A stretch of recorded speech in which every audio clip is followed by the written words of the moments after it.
Okay, hi. So this is emotions, and emotions are kind of an interesting thing, I guess, in psychology, and they tend to be, at least in the past, be very much kind of downplayed by psychology. There's a huge amount, as I'm sure, of research on cognition, on thoughts, on memory, language, that kind of stuff. Particularly looking at things like rationality, how we're able to make decisions, good decisions, how we're able to reason logically. But there's much less emphasis traditionally anyway, on emotions. Things are starting to change now, and we can start to understand the neurobiology of emotions and so on. But particularly with evolutionary psychology coming into the fray here, emotions are something which have been looked at by evolutionary psychologists who ask the ultimate question of why we have them. What is the purpose of emotions? So some of the things that are important and some of the things that we're talking about is briefly I'll try and describe what they are. The argument about whether emotions are universal. It used to be thought that um, emotions were kind of culturally constructed things which you learn or you acquire from your culture rather than having any kind of underlying evolutionary origins.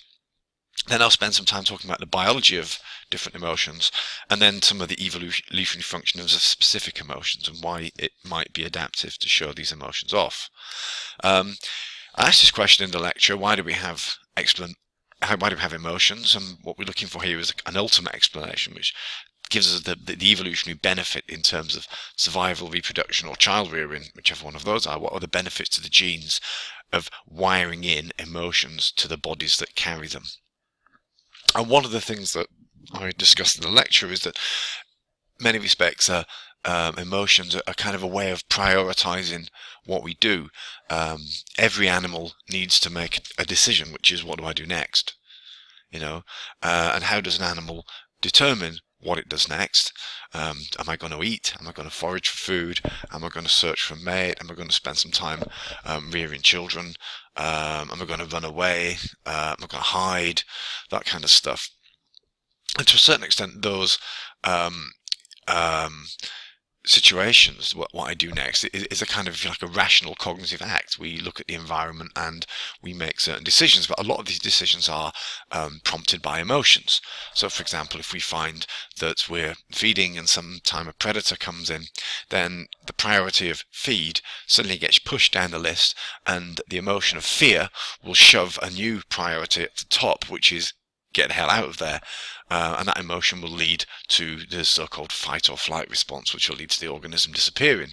If an organism is feeding and it encounters some rotten food in the patch that it's foraging in, then that might invoke the emotion disgust. That goes to the top of the list, and that prevents or stops the animal from consuming the food, and then leads them to go somewhere else, etc., etc. So basically what emotions do is to tell you what is the most adaptive thing to do next.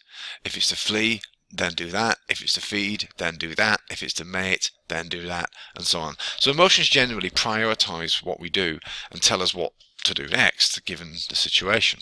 So they work in tandem with cognitions, okay, in order to the best enable the organism to make the best decision.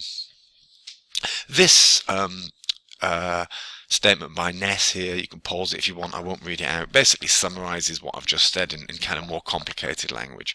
It's about prioritizing goals so that the organism can increase adaptive behavior. In science fiction, quite often the science fiction authors and philosophers have explored whether emotions actually get in the way of human activity. In other words, they're a negative rather than a positive feature. And we can kind of think this, if only we didn't have our emotions, if only we didn't have our passions, if only, interfering with the way that we think about things, if only we didn't get angry, and instead of getting angry and banging our hands on the table and attacking somebody or shouting at somebody, we could adopt a cool response, think about what's the best outcome, and react according to that. And this is something which is explored in the character of Mr. Spock in Star Trek, who supposedly had no emotions. And the reason is if we didn't have emotions, how would we ever become motivated to do anything? It is things like a passion for an obsession with a particular activity, or whether it's a scientist who wants to find a cure for cancer or understand gravity, or a musician who wants to write a great work. It's our passions, our fears, our loves, and our hatreds that tend to motivate us to do things, because without the emotions motivating us to do things, without the passions and so on, we would just be cognitive beings who would not really be motivated to do anything.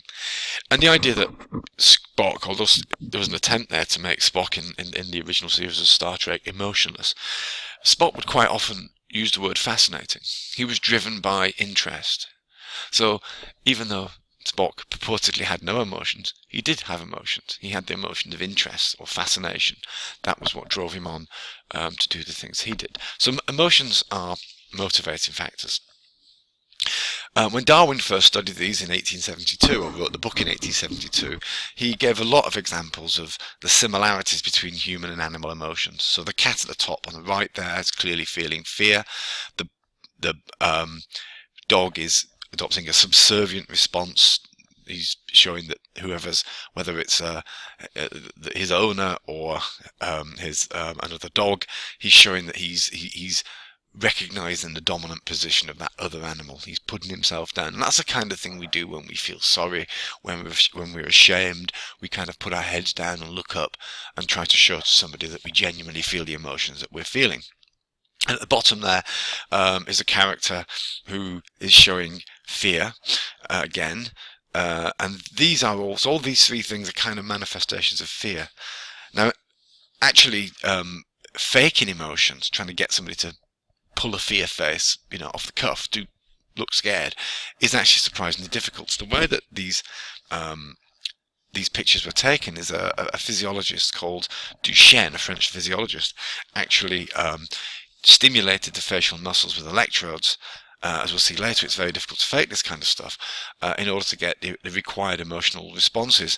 And then if we go back here, they simply airbrushed out the electrodes, so we just end up with a face. So this is something which is probably pretty difficult to get through ethics nowadays. So there are these similarities, and Darwin's position was that there must be something universal, not just in the sense that humans all have fear, anger, sadness, guilt, and so on, but that there's a certain commonality across species.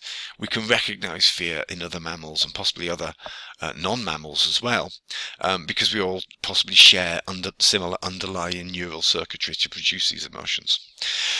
This kind of view on the universality of emotion changed in the early 20th century when various people, including the behaviorists led by Skinner, who believed that emotions were simply the result of learning and could therefore be arbitrary. The fact that we all maybe pull the same face of sadness in a particular society is simply because we're all given the same model of what sadness looks like, and we've learned it like that, in the same way that we all speak the same language. There is nothing specifically universal about the English language or the French language, although Chomsky would argue that language itself was universal, but there's nothing universal about these particular languages. The reason people in an English-speaking country speak English is because the model that they've been given of language is English, and that's what they learn. And similarly, this is what Skinner would say about emotions. The cultural anthropologists actually went to study other peoples and other cultures, something that Skinner didn't do, and the prevailing view there was that emotion was something that was acquired by culture, from culture, and it was very cultural specific. It was essentially a cultural construct. So Margaret Mead, who studied people in Samoa, claimed that she found evidence that there was no such thing as sexual jealousy. People were free to have sex with who they wanted, and if you were with somebody and then had sex with somebody else, and the person that you were previously with wouldn't feel jealous about that. So this kind of idea that emotions are infinitely variable, vary from culture to culture. Some cultures have emotions that others don't have, and other cultures will will not have emotions that we have in our culture. For example, in sexual jealousy, and they might well have different emotions to us. The trouble with this point of view is really it was not properly, rigorously tested. And the guys at the bottom there, a team led by Paul Ekman, actually decided that what they would do is, let's go and see, because one of the important factors about culture is that not only do cultures have emotions, but cultures have different rules for displaying emotions. In some cultures in 20th century, 19th century Britain, there was the idea of a stiff upper lip where one shouldn't show one's emotions.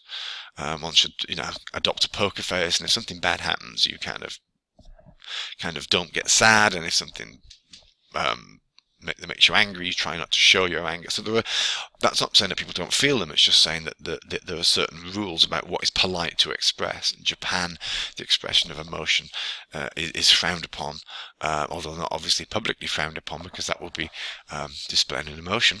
But whereas in some of the Romance countries, Italy, for example, particularly, emotional displays are much more encouraged. So these are the so-called display rules, the rules which say whether it is or isn't appropriate to display a particular rule. So Ekman essentially studied a bunch of people across the world, including people from Papua New Guinea.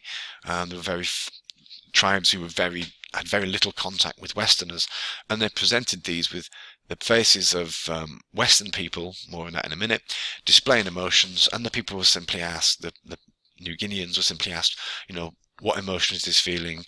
What might have happened to this person? And so on. And they were also asked other questions, such as what kind of face would you pull if there was something terrifying happened, or what kind of face would you pull if somebody gave you a lovely spear for your birthday, or whatever.